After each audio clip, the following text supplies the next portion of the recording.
I always like to start my presentations by saying how honored I am to be a part of the Sakura Continuing Education webinar series.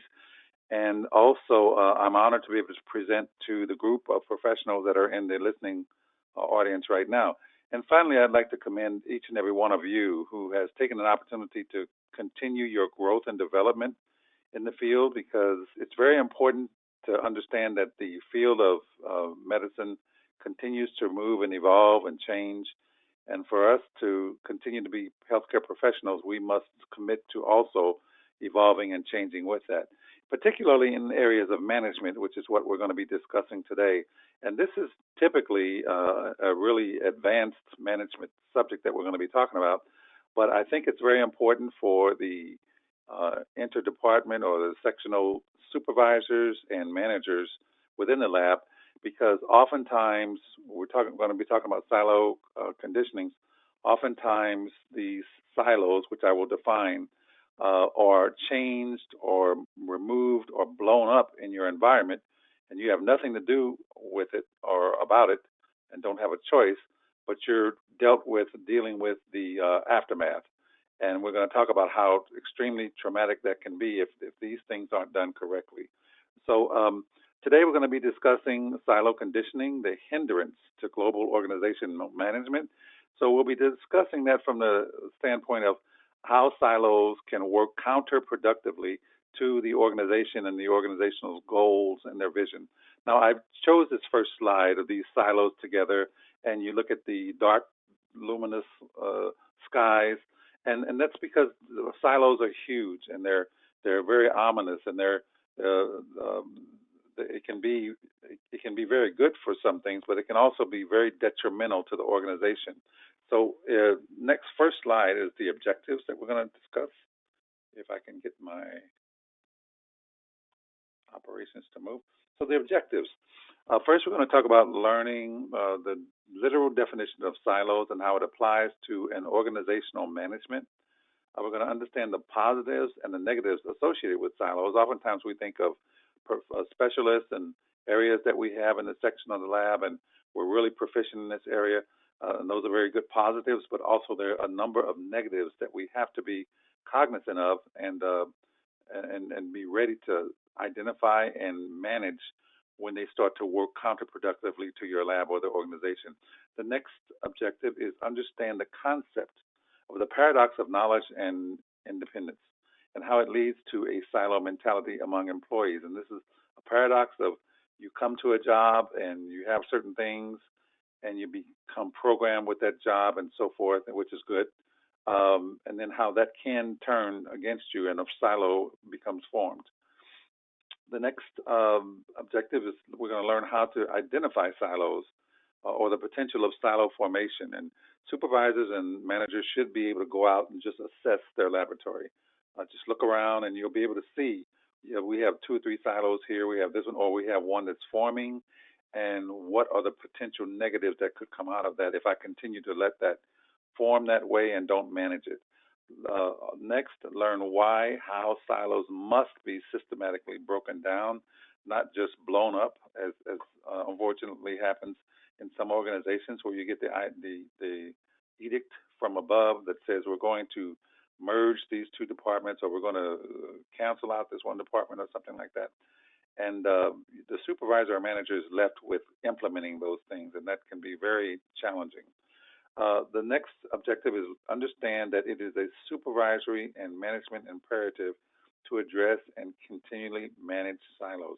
If you want these silos to exist in your work environment, and silos are a natural occurrence, but if you want them to exist in your organization or your lab or your section and continue to be productive, then you have to stay on top of that and manage it.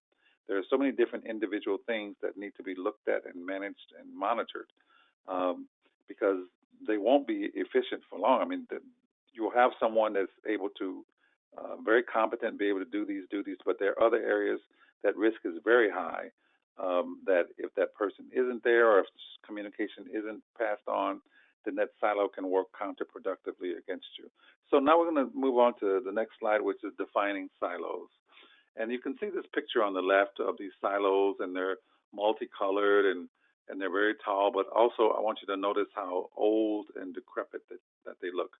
And silos are there usually for a long time, and that builds into the psyche of a silo and what a silo is for, and we're going to discuss that. So, silo is a tower used to store grain, and we're using the perfect analogy, which is a farm analogy. So, you see on a farm, you see silos. They're usually removed from the house. They're usually a little bit further away in the field, next to another barn or something like that, and they're used to store resources or supplies or something like that. But notice they're very isolated. They're individualistic. They're not working together or joined together or anything like that. Each silo has its specific purpose of storing whatever specific item is in there. Your protected resources, they're insulated. Not only are they isolated, but they're insulated. So the silo deals with that specific thing and not too much else outside of that silo. And that can be counterproductive. It's very old and traditionalistic. Silos are there, and it's very difficult to break down or change that silo in any way because people get used to that the silo does this, and we don't worry about that because that's not our job as a silo. Departments become when you put this in reference to departments, they become there's a certain level of independence in this old and traditionalistic insulated nature. Departments, well, they if you look at these silos as separate departments, that's great, and they're great for what they do, but they're not interchanged with the other silos. And so they're not working interdependently with the other silos and for the organization. Silos breed tribalism. You have shifts. A classic example is the night shift versus the day shift. Now, I've been in the field for quite a few years, but I've rarely ever seen where there was a very good relationship between the night shift and the day shift. You know, it's usually, well, those guys don't really do anything, and all they do is answer the phone on the day shift and the night shift, and people say, well, they don't do anything anyway because they don't have that much work, and so there's a disconnect right there, and this is within the same department, the same laboratory. Also, with silos, individuals they become very they take ownership in their areas. They become very territorial. And why is that? Because silos are comfortable, and it breeds security. You have worked in this silo or in this section in your laboratory for a long time. You become very proficient, and you may even be the expert in your laboratory and working in that area. You know more than anyone else. So you're comfortable with that, and you're secure in that. But let's move to the next slide, and we're going to continue to talk about the individuals, the territoriality, and the ownership. Now, silos are comfortable, they give security, they're non threatening because I know what my job is, I know what I'm supposed to do, I produce a certain amount of work, and I don't really have to worry about the other silos or the other areas or sections of the laboratory. So it's very comfortable for an employee to work in a silo, and you can understand why they might be resistant to changing that silo. So silos also they cause short-sighted vision. A person working in a silo environment, they start to focus just on their environment. It's counterproductive to team operation because I'm going to get my work done, and that's what I'm really going to focus on.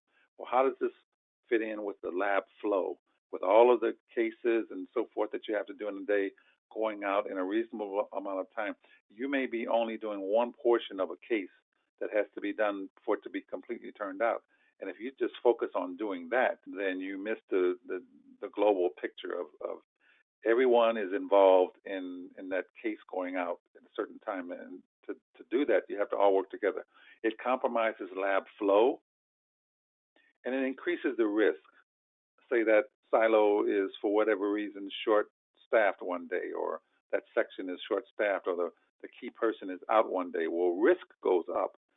You may have coverage, but if you basically have one person who really, really knows that, and the other people kind of just know a little bit about that section, but they can operate in there, there's a risk in that because those people are not as proficient or anywhere close to the primary person. So that can happen. I'm not saying that it will always happen.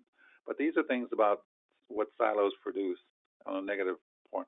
So what are silos in healthcare? It occurs when departments or management groups do not share information, goals, tools, priorities, and processes with other departments.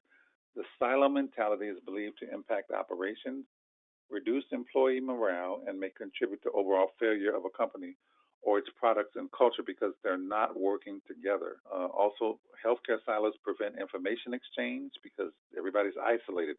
Everyone is being territorialistic and limits sharing of quality data, which constricts efforts to improve comprehensive care. Healthcare technology is integral, very important.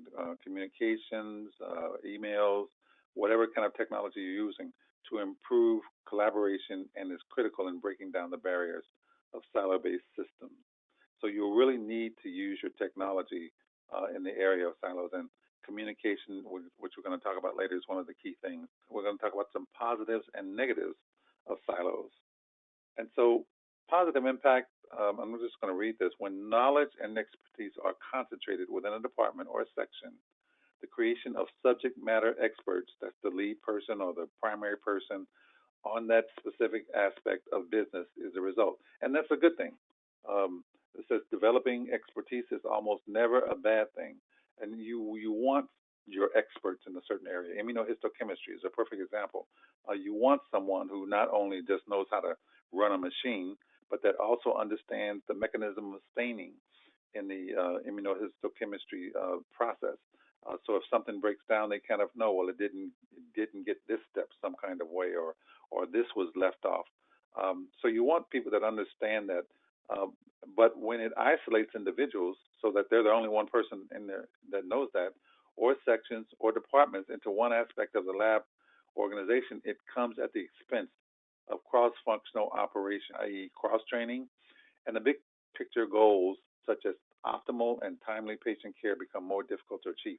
When that one person or persons is out and you haven't cross-trained and developed other people to go in and be proficient, they don't have to be as proficient as the primary person in there, but to be proficient to be able to get that casework through, then there is the goal of optimal quality care and timely quality care is going to be compromised. The negative impact of department or section silos happens when the individual or lab section prioritizes their own initiatives and goals over those of the department and section, sometimes even over those of the lab as a whole, resulting in missed or failed opportunities for communication and collaboration.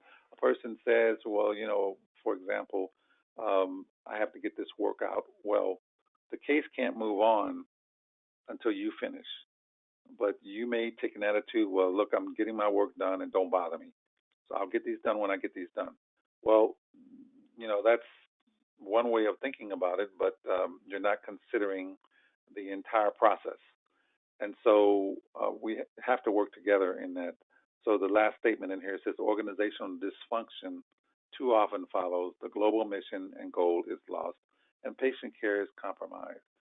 So now let's look at the next slide, which is the paradigm of knowledge and independence. And so once again, how do silos form? Because silos are a natural occurrence, but how do they happen?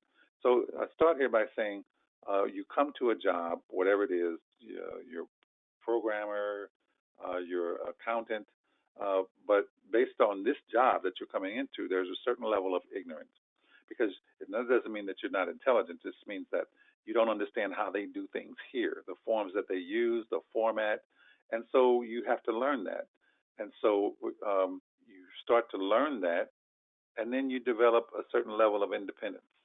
You think that, well, you come to a job with certain ignorance, as I said, lack of knowledge, then you become programmed into how they do things there. Then you strive to do the best job that you can because you really want to show that you can do this. And so there's a certain level of independence that comes in, and it's self-oriented. Then transition from that into knowledge and interdependence. But let's go back to this independent and self, because this is where the silo forms. And I'm going to put this up so you can see right here, because you're so focused on doing a good job and doing your job that you can become territorialistic. You can become tribalistic. You can just start focusing on you getting a good job done. But you have to share that knowledge as you become the expert in this area. You have to continue to transition on. You can't just get stuck there. You must continue to transition to interdependence because of your knowledge and your expertise. You have to share that, or maybe even cross-train or something like that. Because if you were to not be there for a certain period of time, then that is the patient care is compromised. If someone else can't come in that has relatively the same amount of knowledge and expertise as you, so that's the paradigm of that. So you work very hard to get to be as good as you can be, but that's not good enough. So that's the paradigm. You have to share that with others in the laboratory. And this is what supervisors and managers need to be cognizant of, because we can say, well, this is going great in my lab, so why should I change anything? I have the best person working in immunohistochemistry. I have the best person working in special stains. I have the best people embedding, and I'll just leave everything the way they are. Well, that's a liability to the laboratory because something will eventually happen. And you, as the person that can make decisions or changes, have the responsibility to be aware of that and to make provisions for that. We're going to just talk about organizational silos. And silos, organizations have to have silos because they are for them to function properly, they have to actually be able to do specific duties. And okay, risk management in this slide is on the far left, and we have to make sure that our errors and so forth are reduced. So how do we do that? What operations do we put together to make sure that we're not having risk? You see operations, you see human resources, you see finance. Well, how do these have to work together? Because these are silos, and there are specific entities that do a specific job. Well, if operations is running and they're doing fine, and there's high volume and so forth, but they're spending all the money out of finance, out of the company, and they don't communicate, and finance doesn't communicate with them, then they'll just continue to spend more money than they're bringing in, even though they have excellent services. So this is an example of how finance and operations have to be merged together some kind of way, because they can't just continue to operate as silos, because they're going to be working against each other. Now, the next slide shows hospital lab silos. And here you see lab management, you see the clinical lab, you see the anatomic pathology lab, and you see quality safety. And these are just some silos that are in the laboratory. And it's unfortunate that oftentimes it's not understood that these are separate entities. I'll give you a perfect example: the clinical lab and the anatomic pathology lab. Lab directors all too often see this as the lab, when these are apples and oranges. The clinical lab is almost 100% automated. The anatomic pathology lab, the histology lab in particular, has a high degree of still manual work that's done. They still have automation in there, but many things are done in that lab that require manual dexterity, such as microtomy and things like that.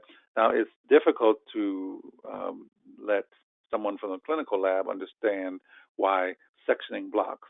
You say, well, it should take so much time to section a block, 30 seconds, so 30 seconds to section one block. Well, anyone who's worked in histology knows that there's a wide range of tissues and how they operate.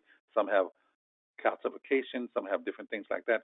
So you can't really narrow that down. You can have an average, but you have to understand that every block is not going to come. So it's not like putting something on a machine, on an analyzer, and it runs it for this certain length of time, and then it's finished. So sectioning a block can take 30 seconds, or it can take actually, if you have to work with that tissue and hydrate it, it could take 4 or 5 minutes. So that's just an example of hospital silos that are separate and different, but they all have to come together some kind of way. And then the histopathology lab silos. Within the lab, you have accessioning, gross room, embedding, microtomy. All of these are separate specific duties, but they have to work together. You can't get the microtomy until you've done the embedding. Embedding, if the tissues aren't done properly from the gross room and the processing, then the embedders are going to have a hard time, and they're going to be sending things back to get reprocessed. So all of this affects the goal of total quality patient care and getting these patient cases sent through at a reasonable amount of time. I wanted to show this slide because this is basically just an analogy of each one of these persons is a silo, and they're on a piece of puzzle. And each silo, each person is like a piece of a puzzle. But it takes all of them coming together and working together to complete the picture into one unified picture, to complete the puzzle into one unified picture. And all of them are great. All of them are specialists. All of them do a certain specific job, and they all do it well. But until you can bring this together in your laboratory where everyone's making one picture or satisfying one goal, then it's not really accomplishing the goals of the organization. So this is the same with pictures, the same in organizations. Now, the next slide I'm going to show is the still in the natural manifestations of silos. This is what we actually see in the laboratory. You have a number of different individuals here in different sections of the lab. In the upper left corner, you see chemistry. Well, lower left corner, you see chemistry. In the upper, you see some specific part of chemistry where they're doing enzyme chemistry, I think. And then in the upper right, cytology. In the lower right, hematology. And then in the center, you have histology. And here, what I was speaking of about the manual nature of what's being done in the laboratory. A technician is working on a microtome, which is, even though there are some automated microtomes, it requires a certain amount of manual dexterity and ability, especially with the tissues that might not be perfect tissues, calcification. So each one of these are different. The one in the center is probably the least automated one. So you have to have a sensitivity for all of these different things. And when you're going to take one of these silos and merge it or get rid of it, you have to go into that thought understanding the impact that it's going to have on the laboratory and the organization. And so the next slide is what I'm going to show you, which is where these are the real decision makers. And you see, we call them the suits. And these are the ones that are really making decisions at a level that if you're working in the laboratory, you rarely ever see this. Now, this is obviously probably the CEO of the company standing up in the right side of the image, and you see in the far left side, you see someone taking a picture. So, someone videoing this. So this is a very important upper management meeting. Everyone's dressed, and most of the people are smiling and very attentive. A lot of that probably is because the CEO is standing right there giving a presentation. But the point I'm trying to make is that this is where a lot of the decisions are made okay, we're going to have to merge these two departments. So we're going to have to get rid of this one department, and however we're going to do that.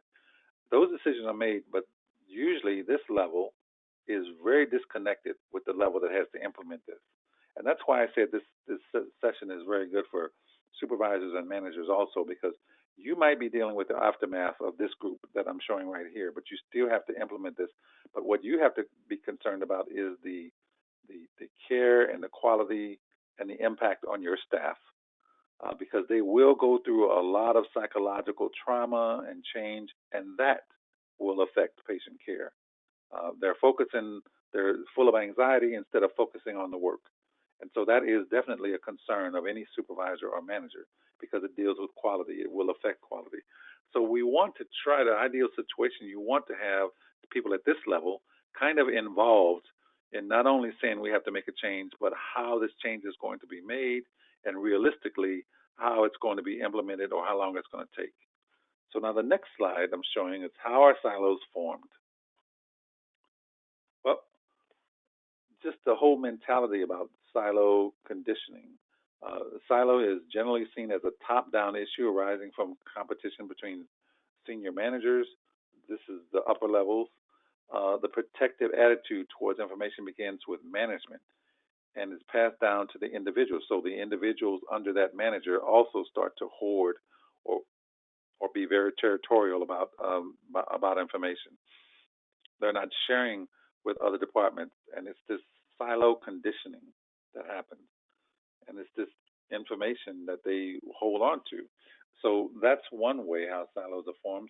Silo mentality is not always a matter of clashing egos. This is very important. A silo mentality can reflect a narrow or short-sighted vision. I'm a manager, but I'm really just focused on my department, not the global perspective. Uh, uh, the employees are so bogged down in their daily chores that they never see the bigger picture or see themselves as having a critical role in that bigger picture. Or they may be utterly unaware or concerned of the value of the information or technical expertise they have to offer others. Now, see, this is what I meant about you become so focused on the job right in front of you that you don't really communicate or share as much as you could that will benefit the laboratory. And as busy as the labs are now, oftentimes you have so much work in your own section or your own silo that you don't have time to do anything else. You don't have time to cross train, or you don't have time to see beyond that vision. So you become short sighted. This is where the manager or supervisor has to look at this situation and say, look, I have to find a way to manage this because I can't have this person so out of touch with the rest of the laboratory because they only work in this one section. And I can't have the rest of the laboratory so out of touch with what's going on in this one section because one day I might need to rotate someone into that section. So the next slide, continuing on with how silos are formed, is a very important statement. No matter what the reasons for it is, silo mentality exists because senior management, whether it's the supervisor, manager, or the upper management, they allow it to exist. Managers of successful firms and laboratories generally encourage the free flow of information between departments and interdepartmental sections so that all aspects of the company can function effectively. You know, as I said before, oftentimes a supervisor looks out and says everything's working fine. If it's not broke, don't fix it. I'm not going to mess with it. But you have to be ready because someone from up on high, you know, the upper level, they will make a decision and that will filter down to you, and you will have to make changes then. And that now you have a crisis because you haven't looked at this and seen what you could do in the case of having to break these silos up or merge silos or something like that. The lack of intra-departmental communication and training can negatively impact workflow as information is not passed freely across the department or organization. This can leave some departments working with inaccurate or out-of-date information and laboratories with limited resources, employees that have knowledge and expertise in key critical areas. A silo mentality inevitably damages morale, especially when employees become aware of the problem and are unable to do anything to change it. If you're stuck in a silo and you become aware of this, all the other things in the laboratory, but you can't do anything because that's your job, and the supervisor or manager is not looking for ways to rotate you to other sections. Some people, I mean, especially your star performers, they actually get bored just doing one thing. I mean, there are a number of people who love it. This is my job, I'll do that. But there are some people that want to be challenged. They want to be rotated through. They want to come back to that area, but they want to be involved in some other things in the laboratory. So you need to be, supervisors and managers need to be cognizant of that. Next slide. Now, this is a very good cartoon from graphic cartoonist Tom Fishburne, and I like this because it's a good image of what happens in an organization. You have all this one organization, and you have all these different departments: creative, sales, operations, marketing, R&D, and the two people walking through. You can actually say that they were the supervisors or managers, and their comments are, "Nope, free range won't work." You know, them all working together. They're happier in their separate pens where they can blame each other when things go wrong. And this is what happens in the laboratory. You know, it's easy to blame the night shift. If you're working on the day shift, it's easy if you're on the night shift to blame the day shift. And they're not working together. So oftentimes they're left like this because they enjoy working with their group that does what they do, and you don't see much interaction. But this is where supervisors and managers are challenged to make some kind of cross change or cross communication, if not maybe not rotating people, but communication. And we'll talk about this in a minute as to how you can accomplish that. So the next slide shows that these things are left if nothing is done. Divisions form and widen into massive gorges in the organization. So I mean, this really gets out of control fast. Um, and so there's no communication from one side to another. Even on each side, you have your individual groups or divisions or silos. This is where communication breaks down. Interdependence is lost. They're not all working together. Corporate productivity is compromised. They should be all unified towards a common corporate goal. And each department or each section should be feeding into that because the corporation will never be as efficient or proficient as it could be and offer the services, the full total capacity services that it could if people aren't working together. So that's a common goal of any organization. Next slide is silo managers. We're going to talk about how imperative this is for managers and supervisors. Management and supervisory imperative. So supervisors and managers need to first understand the negatives. It's easy to just leave things the way they are. It takes work. Um, it takes a lot of strength because people don't want to change oftentimes. They like what they're doing. They're comfortable with what they're doing. So you really have to be committed to going in and working on that, doing something. This team destructive silos. People become self-oriented. We talked about that. It reduces the efficiency and productivity because you have one person doing this, and they may be the fastest or the quickest. But if you had two or three people that could do that on a certain heavy day, then that would increase the productivity and the efficiency of the laboratory. Leads to dysfunctional departments, hostile teams, tribalism. We spoke about that with the night shift and day shift, or even just on one shift, different sections. Counterproductive to streamlining lab flow and risk management. Now take this with the previous one, the dysfunctional department. You have within the same shift, the day shift, um, different sections that are not working together. The special stains have to get out in histology, but they're not working with those that are sectioning or some other area of the laboratory to get that special stain done and sent out to the doctor so that the patient can be diagnosed. So it becomes counterproductive to streamlining lab flow when you have these individual sections in the laboratory or silos. Counterproductive to global corporate mission and goal to provide timely, accurate, total quality care for and diagnostic care for the patient. There's an organizational loss and demise because of this, and managers need to learn how to identify these silos when they're coming up, and then strategically plan to implement silo management. Don't just look at it and say, "Well, it's there," and because this will blow up in your face one day, or someone will do something to make this blow up in your face. So, moving on to the next slide now, I want to move on to why is it difficult to destroy silos. And the image that I'm going to show you is kind of entertaining, but it's true. I mean, watch when it happens. Now, watch this. You have these two silos, and they're having coffee, and then all of a sudden something happens. Oh no! And so, everything was fine. It's going to repeat itself in a minute. So everything was fine in the morning. Joe, how was your weekend? Oh, fine, everything. So then all of a sudden something disrupts that. Something out of nowhere. Something usually that you have no control over, and these silos or the employees were certainly not prepared for. They're safe, they're secure when they come in the morning, they know their job, and then somebody just blows that up, and you see all the chaos and so forth. And you see the look on their faces that this is not fun for them, and we really have to. Some supervisors or managers say, "Oh, they'll get over it, or they'll just do their job," but they're not going to be as efficient because of all this anxiety. They're not going to be as focused on patient care.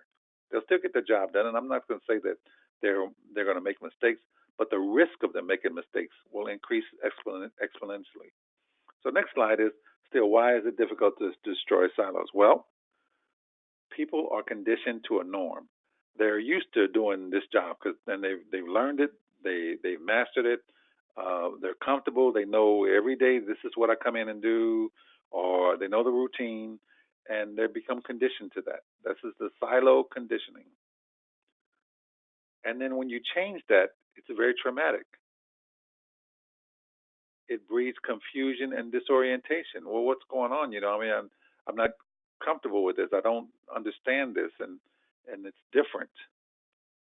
It's chaotic. People don't understand. Well, I used to do this every morning, but now we've changed things, and I'm not doing this anymore. So I'm disoriented. What am I going to do? There's trauma. I'm going through this, and nobody seems to care. They just made this change.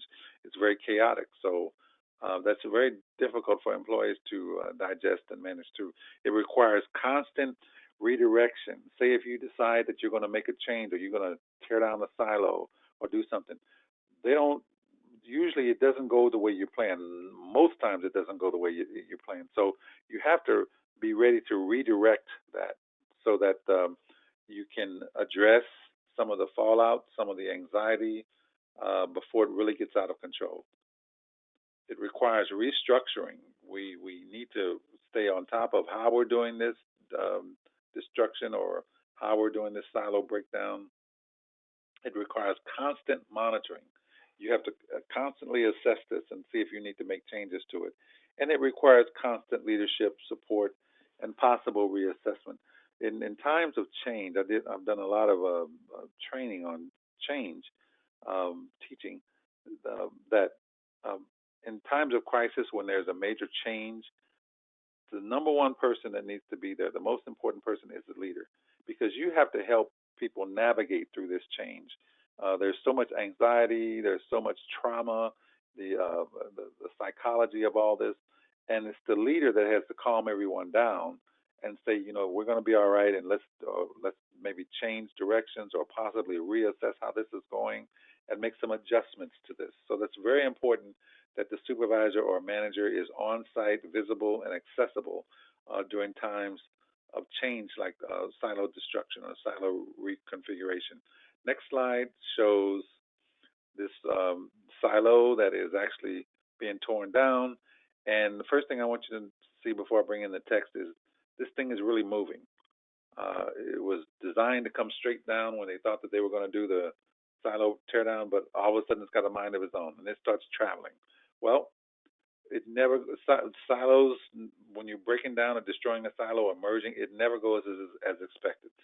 And this is the main concern that I have with those that are so far up above that decide to make a change like this that they don't really know the ramifications of it.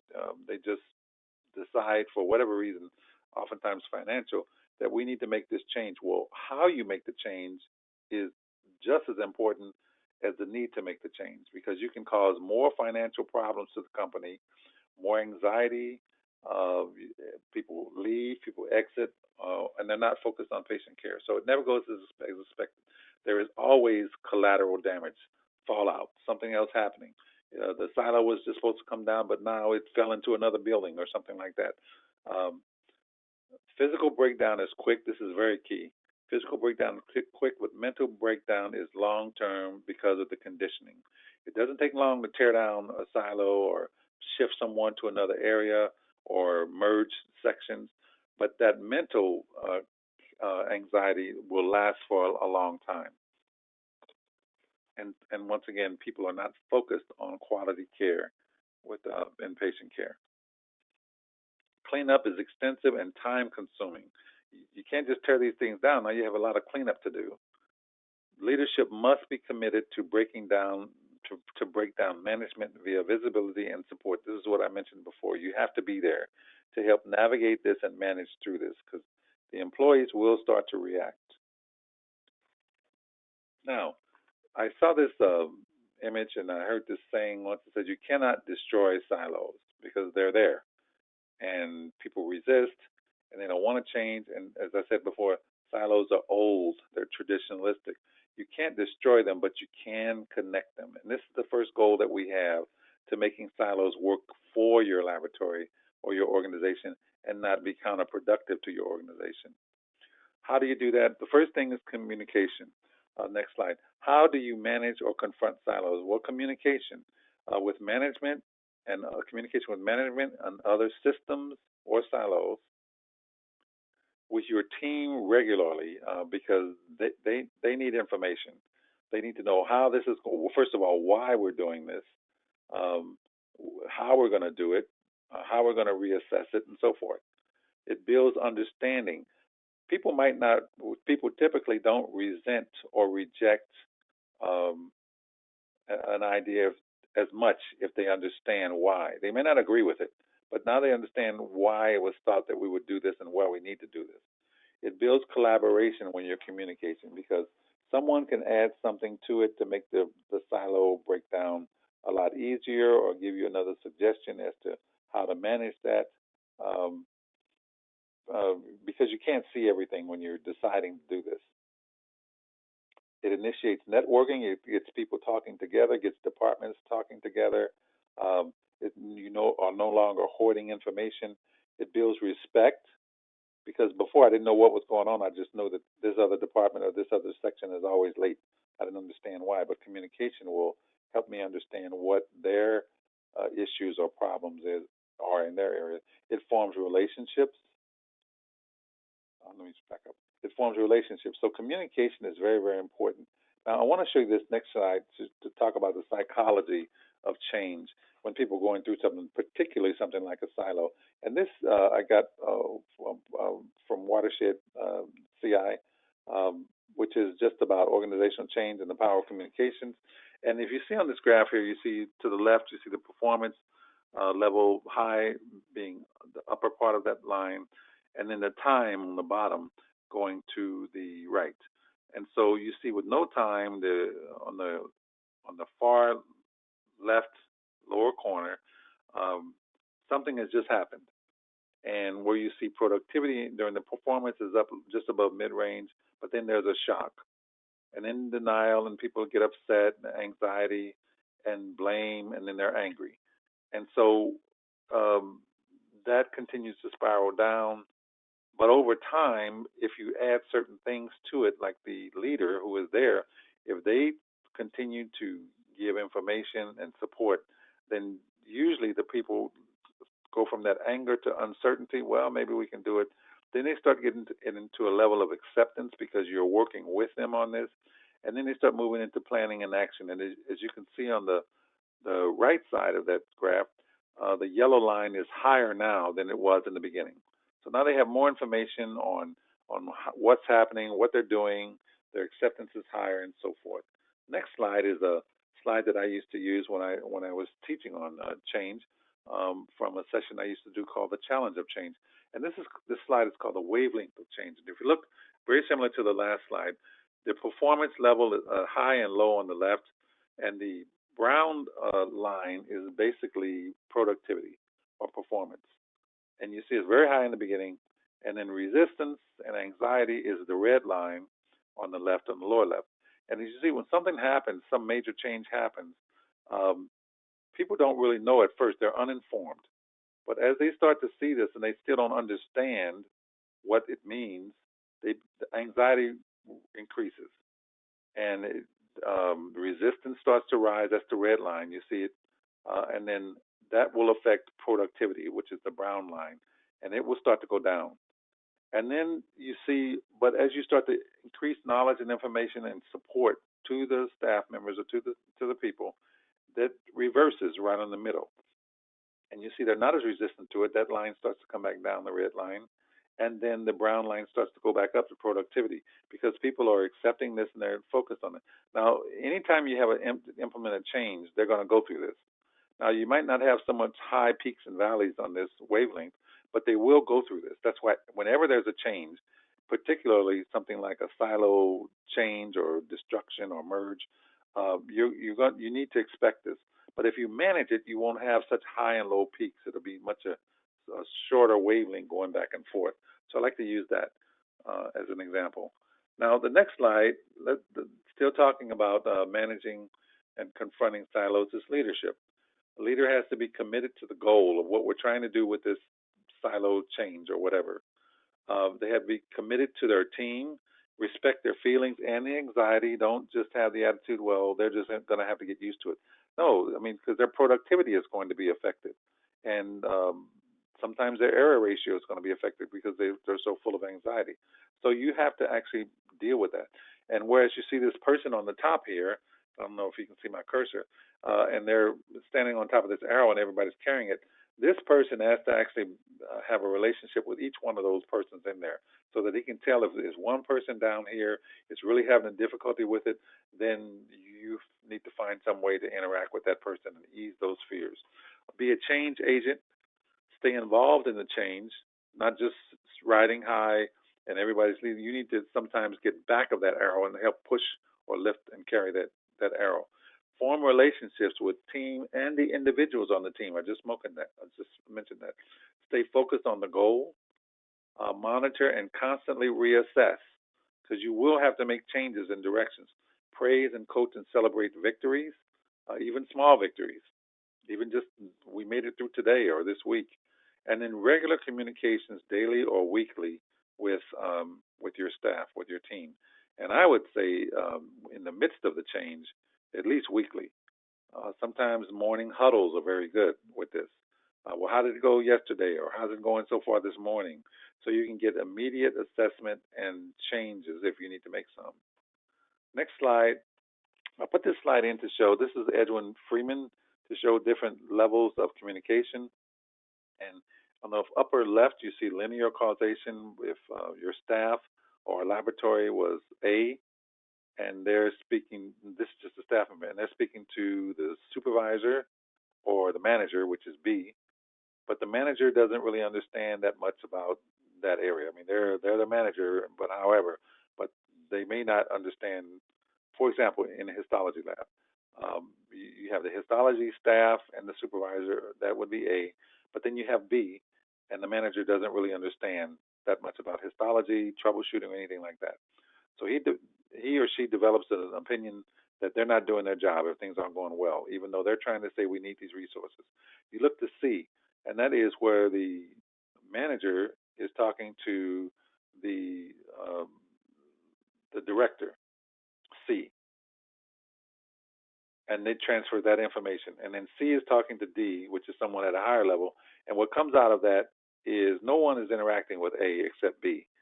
So this is linear causation. This is very problematic because no one really understands the needs of A except B, and he or she doesn't understand because they're not involved in that area. So that's one liability there. I wouldn't suggest that. So then you have on the far right multiple causations, and you have E that receives all of this information from the different departments A, B, C, D. Well, that's fine, but the problem is A, B, C, D are not interacting with each other. So ideally, you want a situation where you see in the center where it says systems thinking. And this is what Friedman says is the ideal system. If you're A, then you want all of your departments interacting with you, and you want also them interacting with each other. And you want to be interacting with each one of those departments personally, not just hearing from one person. So this is the best way to do communications, particularly with a silo change. Now, next slide. This is dissolving silos through communication. And this just talks about how you need to have staff meetings. You need to continually let your staff know what's going on. Um, it says at the bottom, nonprofits can no longer be working in silos. They have to be working together, because if it's not just about revenue, then if it's about service, then they really need to work together to make sure that they're producing the top quality service and not just making money for the company. Now, so I want to show this picture just to reinforce again how important staff meetings are. Now, next slide is dissolving silos. I want to give you an example. And the example that I'm going to give is in the hospital, you have all of these different departments and all of these different department heads. You have direct attending, you have radiology, you have oncology, you have renal, you have pathology. Each one of these persons presents one of those. The guy standing over here with the X-ray he's the obvious one for radiology.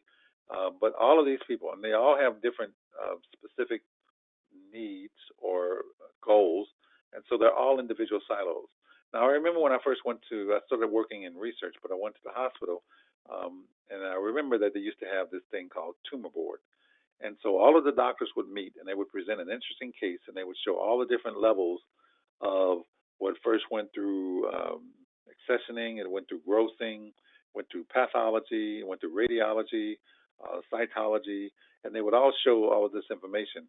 And I used to like to go because they used to always have nice lunch at tumor board for the doctors, of course. But it gave me an opportunity as a supervisor to see the quality of slides we were producing, because when they got to pathology, they would show our slides. And so I could see, the quality of slides that we were producing. But it also gave the doctors a chance to interchange, to understand each other, to be respectful of each other. So here, tumor board, weekly tumor board, it provided communication, collaboration, consideration of what another department has to go through, networking, respect, and greater global perspective on total quality care for the patient. And a good example is the pathologist. He's looking to diagnose the case and get that information to the oncologist, so that they can let the patient know what type of cancer or disease or some situation they have. But the oncologist may not understand why this may be late one day, and may have the impression that, well, that lab, they're just always late, or they're not doing their job, or whatever. But if there's communication between pathology and oncology, then there's an understanding as to why this may be slightly delayed. I know it's an inconvenience to the patient, but now oncology isn't just thinking negatively about pathology. So that's just another example of how you can help dissolve silos by communication. Now, we're coming to the end of the presentation now, and I want to start out by just reading this. Remember, in times of crisis or trouble, where there is a lot of anxiety, people tend to retreat to their silos for security. Um, the problem with this is, if you've blown up that silo, that there's security, then they have no place to go, and anxiety increases. Um, Errors happen in the laboratory. People are not focused. So you have to plan for this long before it's time, or someone has told you that you need to make this major change in your laboratory. Um, it, or if you do find out that you do have to make one, you as a supervisor or manager need to step back, just yourself, and no one knows your lab better than you, and you have to develop a personal plan for how you would do this. And this will require some thought. This will require a lot of time, because there's a lot of things that you need to consider, the positives and particularly the negatives. What's going to happen if we go in this direction? Um, well, there's going to be a lot of anxiety, for one. You know that. How am I going to address that? So you need to meet with staff and let them know about this change that's coming. You need to give information, because if people understand, they're not as resistant. So knowledge is power. Knowledge will help. They may not agree with it, but they can digest it and deal with it a little bit better if they understand the idea behind it. Start connecting the silos. Start this communication back and forth with other silos, just in case someone changes where you are. Because, and I put here, if you don't start connecting silos soon, someone from above may just blow them up. They may just decide one day that we're going to do this, and you implement it, and you have like 1 week to do it, if at all, if not like now, and there you're faced with a crisis. Um, Systematically begin breaking down silos, but no demolition, no blowing up, because the aftermath of that is worse than breaking down the silos, and it takes forever to get back to the goal of what you wanted to breaking down those silos to achieve. Engage teamwork, enforce teamwork, and hold staff accountable. If they're not communicating back and forth, then you need to hold them accountable for that. If one uh, shift has not communicated something to the next shift, then they need to have some type of verbal or written counseling, because you must have them working together. You can't change the silos and still have people operating in their minds as if they're still in the silo. They have to start sharing information. Regular or weekly meetings with staff, especially in the beginning, encourage or promote our organization, um, and the role we play. So our hospital, for example, our hospital is positioning itself to be a premier diagnostic center for breast cancer treatment. And this is how our lab fits into that. The immunohistochemistry section, whatever. Um, so you bring it on a global perspective, that way, not just, well, we have to change this. Well, why do we have to change this? And you become the cheerleader on this. This is the role that we play. Plan staff updates where they give progress reports in their sections. How is this going in your section? How is this change, or this merge of silos or change of silos going? And you give people an opportunity to talk about what's working and what's not working. And then, if necessary, equip and prepare team before. That's the key word, before or during the silo connections. Before this happens, you need to make sure that you have people cross-trained or at least somewhat competent that they can work in other areas because these silos are going to merge. And one person who was doing just one thing, now they're going to have to do maybe two or three things because they're not going to have their protected area anymore like they used to have. You just don't have any control over that. So I want to end the presentation by giving you this picture. This was something that I took off the internet over in Europe, and I wanted to show this because it has animation, but I couldn't get that animation on here. But if you see the silo is lurching to the right, the idea was this silo was coming straight down. And it was in the original picture, and it was coming straight down. Then all of a sudden, something happened, and it started to lurch to the left. Now notice that building that's prime in the way, and this building was hit and slightly damaged. And remember what I said: silo uh, demolition or destruction never goes as expected. There's always fallout. There's always collateral damage. You have to consider that. You have to stay on top of this to manage it. This is a perfect example of how silo destruction can go out of control. So I want to end this session by showing how, silos working together.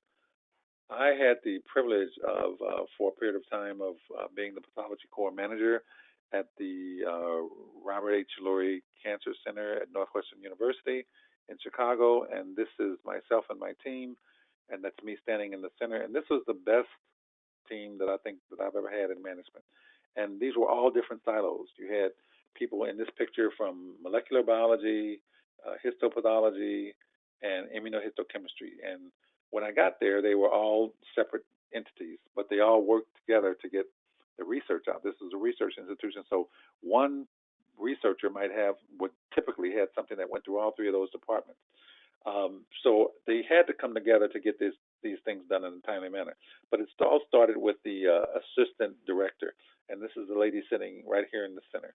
And she was a great manager, and she used to meet with myself and some others in the management team weekly. And this was the group that was behind these, the silos that were behind secretarial staff and then the lab staff and so forth. And so here we are here, and you see smiling faces on most of them, and they're probably just smiling because I'm standing over there in the far right. But it was a really good group and a really good opportunity to bring all of these groups together and have them working as one. We would have fun. I think this is National Medical Lab Week, and we had these Histo Champion shirts that we all wore. And one of the supervisors saw us coming down the hall, and we said, "The jig is up, and you got us." And so we assumed the posture there. But we really did have a great time. But it all started from someone, the director, the assistant director, having the concept of us all working together as a team. And she gave me a lot of freedom working with this. And from that, I developed a really good team out of all these departments. So I just want to say that silo conditioning is something that is there. You're not going to, you can manage it.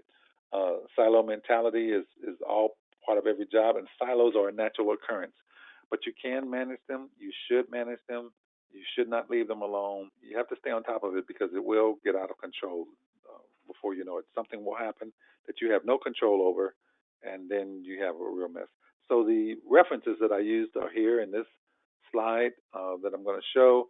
And I know we're running out of time, so I'm going to quickly transition this over to our facilitator, which is Josh Greenlee, doing a great job with Sakura. And once again, I want to say I'm honored to be your presenter today for the Sakura webinar series. And good luck in the future, and continue your continued growth and development in the field. Thank you.